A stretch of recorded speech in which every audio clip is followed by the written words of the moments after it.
In the quiet corridors of Windsor Castle, where centuries of royal secrets echo through stone walls, one moment would change the course of the British monarchy forever. It was a whispered promise, spoken in desperation, and heard by someone who was never meant to listen. What the royal guard witnessed that December evening would shake the very foundations of what the world thought they knew about Catherine, Princess of Wales. The words she spoke, believing herself alone, would transform a woman already beloved by millions into something far more powerful, a force that even the ancient institution of the crown would have to reckon with. This is the story of a promise made in darkness, a vow that would light the way to an unprecedented royal return, and the guard whose silence protected a secret that could have destroyed everything, or saved it all. The December rain hammered against the ancient windows of Windsor Castle as Sergeant James Mitchell completed his evening rounds. 23 years of service to the crown had taught him that the castle held its secrets close, but nothing had prepared him for what he was about to witness on this particular night. As he approached the Queen's drawing room, a soft voice carried through the partially open door.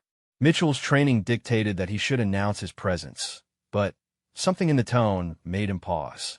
It was Catherine, Princess of Wales, and she was speaking with an intensity he had never heard before.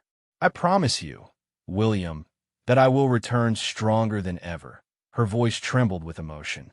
"This year away from public duties hasn't broken me. It has rebuilt me. When I come back, it won't be as the same person who needed to step away. I'll be someone who can truly serve our people." Mitchell found himself frozen in the corridor. The princess had been absent from royal duties for months, with the palace citing personal reasons. The media had speculated endlessly about her health, her marriage, her role in the monarchy's future. But here, in this private moment, Mitchell was hearing something far more profound than any official statement had revealed. Catherine continued, her voice growing steadier. "I've learned who I am beyond the titles and expectations. I've remembered why I wanted to serve in the first place. When I return in 2026, I won't just be fulfilling duties. I'll be fighting for the causes that matter, speaking truth even when it's uncomfortable, and showing our children what authentic leadership looks like." The princess moved closer to the window, and Mitchell could see her reflection in the glass. She looked different from the polished royal he was accustomed to seeing. There was a rawness to her expression, a determination that seemed to burn from within. "I know the institution will resist," she said softly. "They prefer their royals predictable, contained. But I can't be that anymore. I won't be that anymore. The people deserve better than performance. They deserve truth."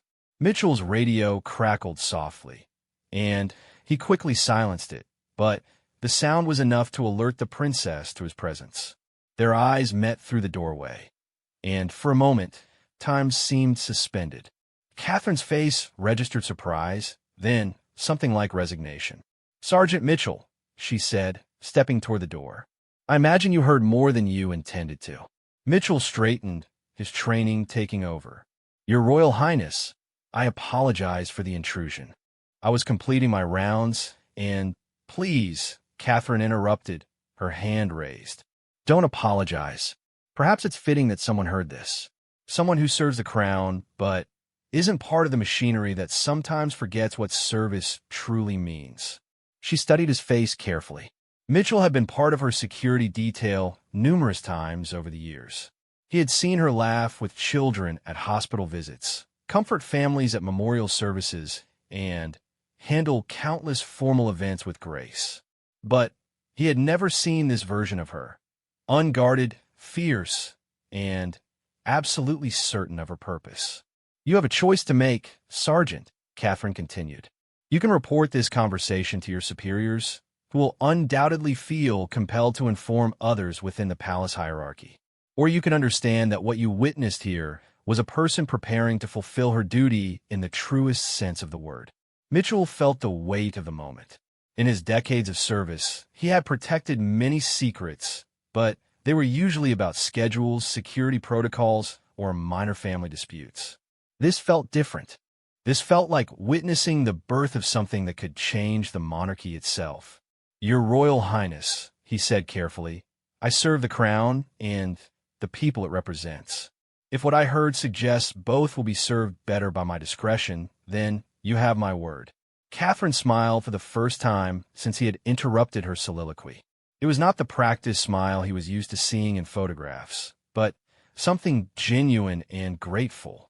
"Thank you, Sergeant. I hope that when the time comes, you'll see that the promise I made tonight was worth keeping secret." As Mitchell continued his rounds, his mind raced with implications. The princess wasn't just planning a return to public duties. She was planning a transformation of her role entirely.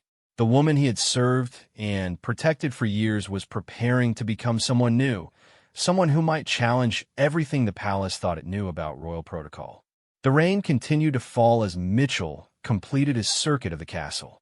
In the distance, he could see the lights of Windsor town, where ordinary people lived ordinary lives, unaware that in the ancient fortress above them, a royal revolution was quietly beginning. Back in his quarters later that night, Mitchell sat at his small desk and stared at his daily report form. The blank space under notable incidents seemed to mock him. He thought about the princess's words, about the passion in her voice when she spoke of serving the people, about the steel in her spine when she acknowledged the resistance she would face. Finally, he wrote, "Routine patrol completed. No incidents to report." As he sealed the report, Mitchell reflected on the true meaning of service.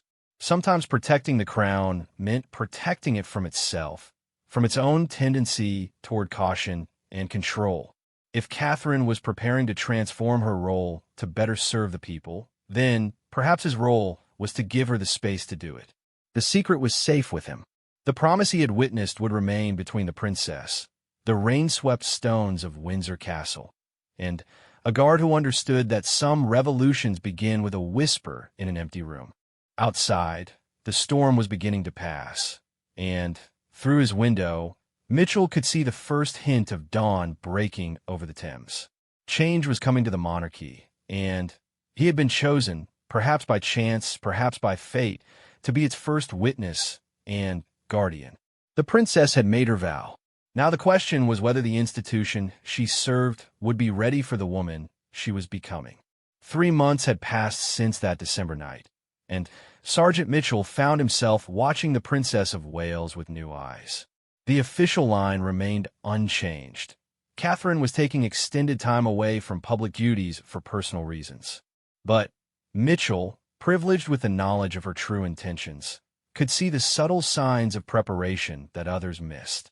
During his shifts at various royal residences, he observed her meetings with advisors who weren't part of the traditional palace hierarchy. Educational experts would arrive quietly at Kensington Palace. Mental health advocates made discreet visits to Windsor. Environmental scientists and social workers appeared on guest lists that somehow never made it to the court circular. The princess was building something, a network, a platform, a new way of approaching her role that the establishment couldn't see coming because they weren't looking for it. In March, Mitchell was assigned to security detail for a supposedly private visit Catherine made to a children's hospital in Manchester. The official reason was a personal visit to support families, but what Mitchell witnessed was something far more significant. Catherine spent hours with the medical staff, not just offering comfort, but asking detailed questions about funding shortfalls, systemic problems, and policy barriers that prevented better care.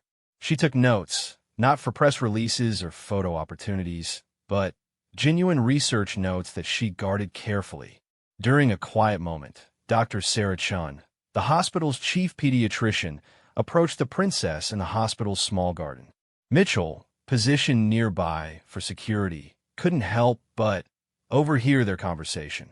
"Your Royal Highness," Dr. Chun said, "I have to ask, this feels different from royal visits we've had before.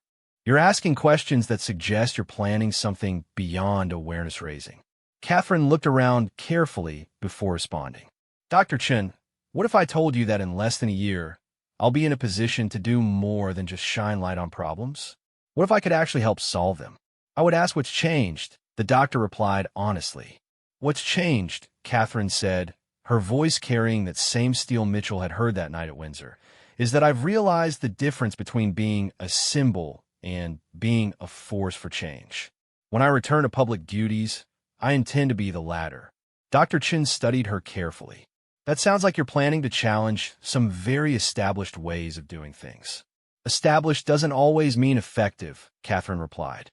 And sometimes the institution needs to be reminded that it serves the people, not the other way around. Mitchell watched this exchange with growing understanding. The princess wasn't just planning a return to royal duties. She was preparing for a fundamental shift in how those duties would be executed. She was gathering expertise, building relationships, and, most importantly, developing the confidence to use her platform in ways that might make the palace uncomfortable. As spring turned to summer, the signs became more apparent to those who knew what to look for. Catherine began making appearances at events that weren't on any official calendar: a roundtable discussion on youth mental health, a private meeting with housing advocates, a quiet visit to a food bank that served 3 London boroughs. Each time, Mitchell noticed the same pattern.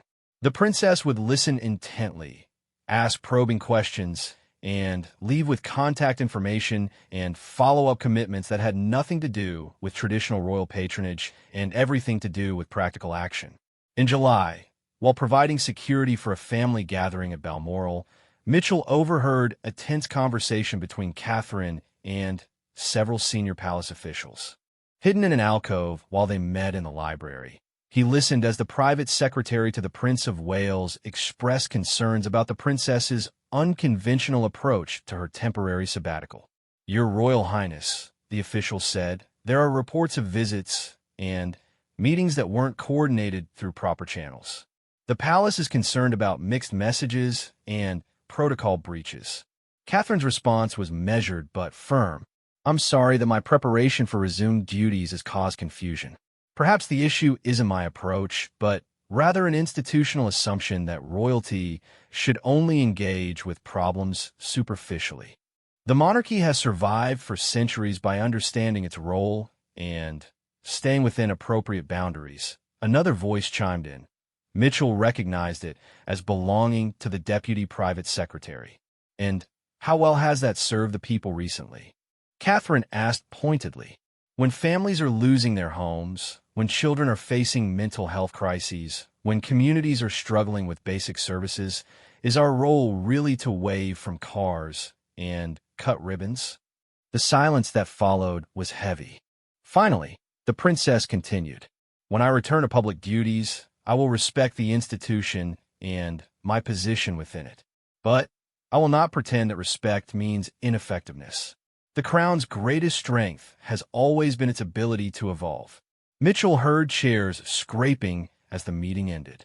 As the officials left, he caught a glimpse of their faces.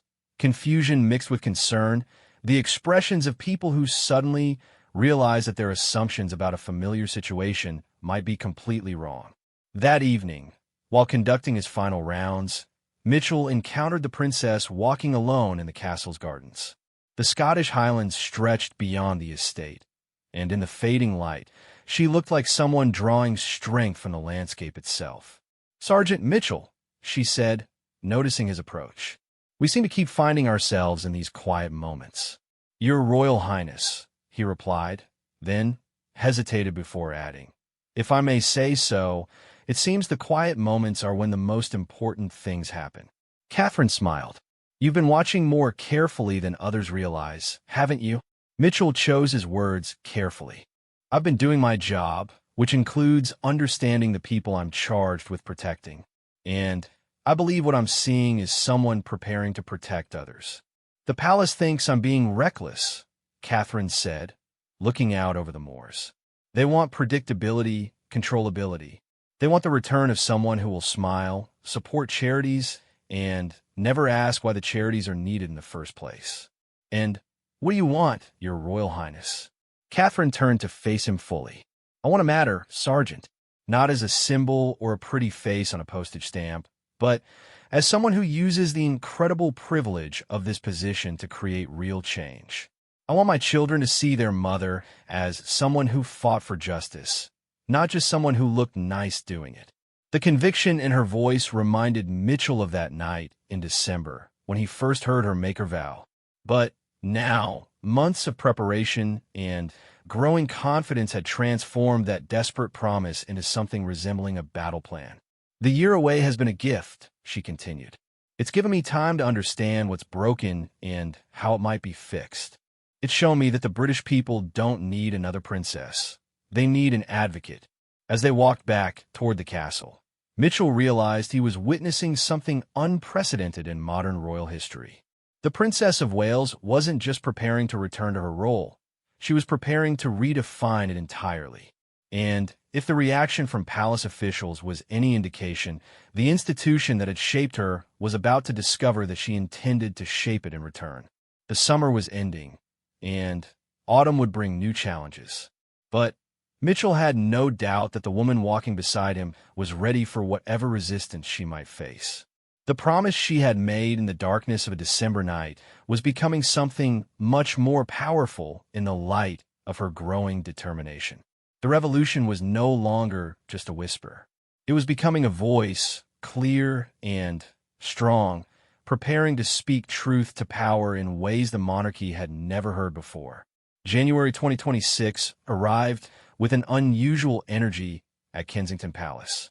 Sergeant Mitchell, now assigned permanently to the Princess of Wales's protection detail, could sense the anticipation building like electricity in the air. After more than a year away from official duties, Catherine was preparing for her return, and everyone in the palace hierarchy seemed to be holding their breath. The first sign that things would be different came during a morning briefing in early January.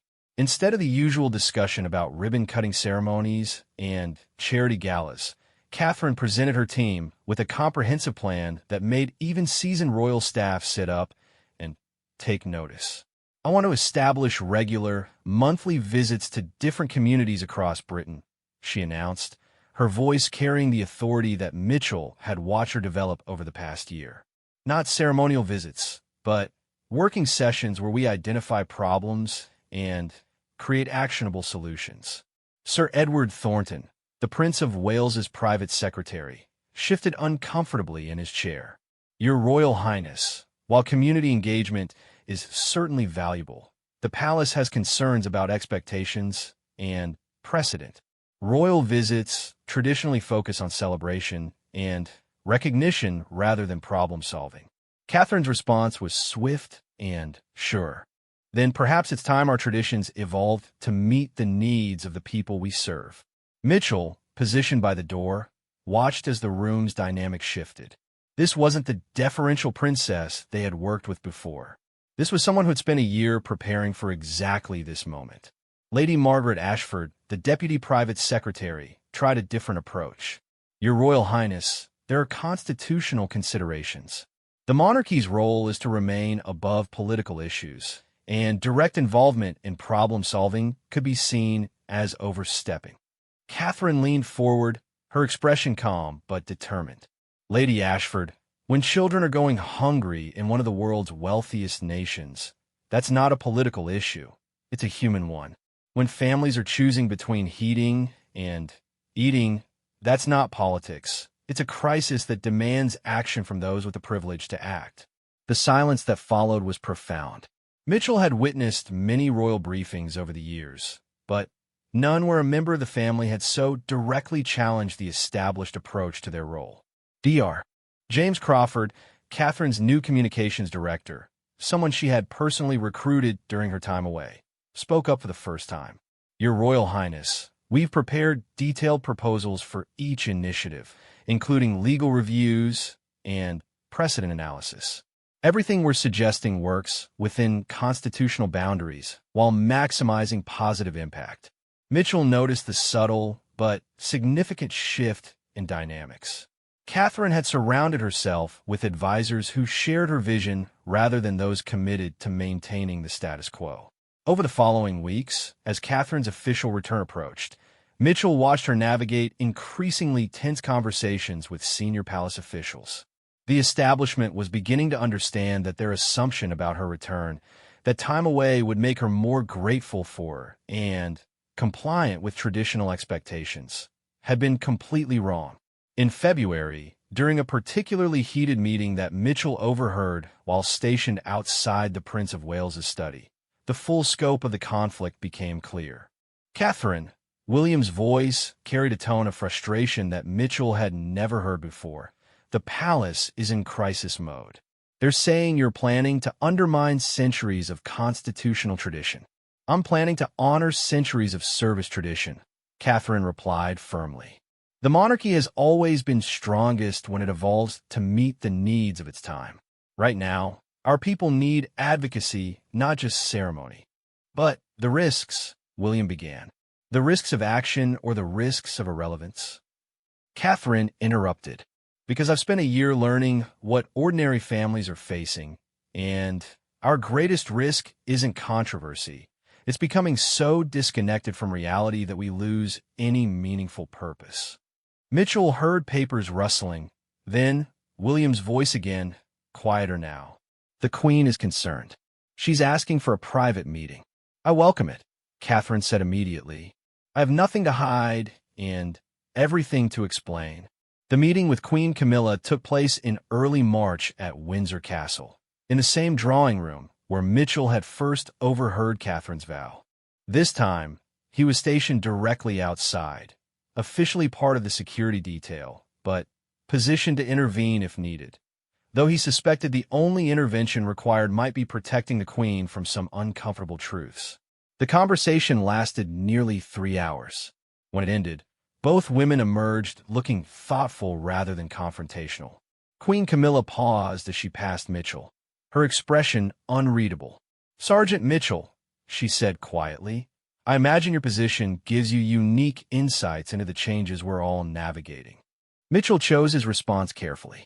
"Your Majesty, my role is to protect the people I serve. Sometimes that means protecting them from external threats, and sometimes it means protecting their ability to serve others effectively." The Queen studied his face for a long moment. "Indeed, sometimes the greatest service requires the greatest courage." As March progressed toward Catherine's official return announcement, scheduled for April 1st, Mitchell noticed a shift in the palace atmosphere. The initial resistance was giving way to something more complex, a mixture of anxiety and curiosity about what this new approach might accomplish. Catherine's first official engagement was announced as a visit to a community center in South London that had been struggling with funding cuts. But instead of a traditional royal visit, the announcement described a working session to develop sustainable solutions for community support services. The media response was immediate and intense. Some praised the innovative approach, while others questioned whether the princess was overstepping her constitutional role. But Mitchell, who had witnessed her year-long preparation, knew that Catherine was ready for whatever criticism came her way. On the morning of her return, as Mitchell accompanied her to the community center, Catherine seemed completely calm. In the car, she reviewed notes that weren't talking points for speeches, but detailed research on local issues and potential solutions.